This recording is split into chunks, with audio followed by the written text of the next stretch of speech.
Successful achievement, বিভিন্ন কর্মতে থেকে কর্মের উন্নতি, বিভিন্ন দিক থেকে সুযোগ, এগুলো হস্তরেখার মাধ্যমে জানা যায় এবং বোঝা যায়।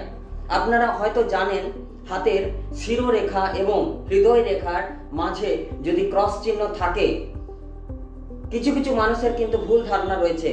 এটা শুধুমাত্র অর্থনৈতিক দিক থেকে দেখতে হবে এমনটা নয়। অর্থনৈতিক দিক থেকে আপনি কোটিপতি হবেন বা লাখপতি হবেন বা বিভিন্ন রকম ভাবে অর্থনৈতিক দিক থেকে আপনি একটা সোর্সের মতন উন্নতি হবে, সেটা এমনটা কোনো কিছু কারণ নেই। এই ক্রস চিহ্নটা হচ্ছে আপনার জীবনের সাকসেস হওয়ার পিছনে, বাড়ি ঘর তৈরি করার পিছনে, বিভিন্ন রকম সাকসেস সফলতার পিছনে কিন্তু এই ক্রস চিহ্ন যদি থাকে তাহলে কিন্তু আপনি উন্নতি করতে পারবেন। এবং এই ক্রস চিহ্ন প্রপার ওয়েতে হওয়া দরকার। এই ক্রস চিহ্ন আমি হস্তরেখার কিভাবে হতে হবে সেটা আমি আপনাকে ছবির মাধ্যমে দেখাচ্ছি। যেমন দেখুন, হৃদয় রেখা এবং এখানে শিরোরেখা, এই দুটোর মাঝে দেখুন একটা ক্রস চিহ্ন আমি এঁকেছি। এই যে এটা ক্রস চিহ্ন, এই যে ক্রস চিহ্ন এখানে আঁকা হয়েছে।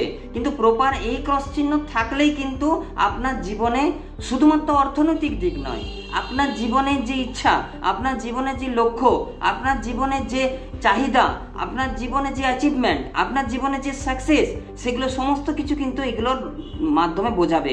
এবং নিজস্ব বাড়ি, নিজস্ব জায়গা জমি, যে কোনো দিক থেকে কিন্তু এটা সাকসেসের ওপর কিন্তু নিয়ে যায়। কিন্তু এটা প্রপার ওয়েতে এই জায়গা থেকে এই রেখা যেন এখানে থাকে, এই জায়গা থেকে এইখানে রেখা যেন এখানে থাকে, এবং এই জায়গার মধ্যেখান থেকে যদি এটা এই সময় এই জায়গায় হয় তাহলে এই বয়সে আপনার উন্নতিটা বা এই বয়সে আপনার বিভিন্ন অ্যাচিভমেন্টের হবে।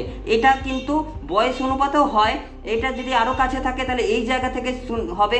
কিন্তু আমি একটা জিনিস বলছি, এটা কি বিভিন্ন রকম মানুষ ভুল ধারণা করে নেয়। ভুল ধারণা মানে বিভিন্ন রকমভাবে ক্রস চিহ্ন আছে অনেকের মানুষের, কিন্তু এটা ভ্রান্ত ধারণা, এটা কিন্তু ভুল।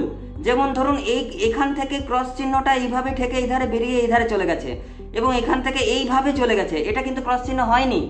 আবার কখনো কখনো ছোট্ট একটা এইভাবে ক্রস চিহ্ন চলে এসছে, এটা কিন্তু ক্রস চিহ্ন হয়নি।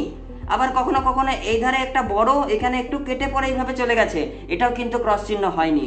ক্রস চিহ্ন হতে গেলে প্রপার এই জায়গা থেকে আপনার শিরোরেখা এবং হৃদয় রেখার মধ্যে এই জায়গা যেন ঠেকে, এখানে টাচ করে, এখানে যেন টাচ করে, এবং এই জায়গা দুটো যেন টাচ করে, তবে পরে একটা প্রপার ক্রস চিহ্ন যদি মানুষের জীবনে থাকে, মানুষের হস্তে থাকে, হাতে, তাহলে কিন্তু যেগুলো বললাম আমি সেগুলো সমস্ত কিছুই কিন্তু থাকবে বা হবে।